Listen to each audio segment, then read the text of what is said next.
আমি অনুরোধ করব পুজোতে ফিরে আসুন, উৎসবে ফিরে আসুন, আর সিবিআই কে বলবো তাড়াতাড়ি বিচারের ব্যবস্থা করুন। প্রতিদিন রাতে আপনারা যদি রাস্তায় থেকে, অনেক মানুষ তো ডিস্টার্ব হয়, অনেক এলাকায় অনেক বয়স্ক মানুষ আছে, মাইক লাগালে তাদের ঘুমের অসুবিধাও হয়, যার জন্য নিয়মও আছে পলিউশন কন্ট্রোল বোর্ডের, 10টার পর মাইক বাজানো যাবে না, বা এত স্পিডে মাইক বাজাবেন তার বেশি বাজানো যাবে না।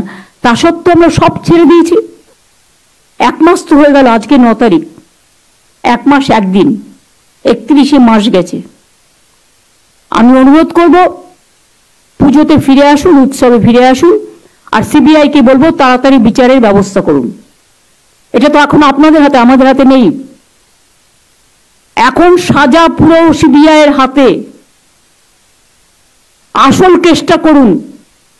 আসল কেসটা হচ্ছে যে ভিকটিমস, তার পরিবারকে বিচার দিন, যে নির্যাতিতা তার পরিবারকে বিচার দিন, এবং এই বিচার তো সিবিআই কোর্টে হবে, আমাদের কোর্টে তো নয়।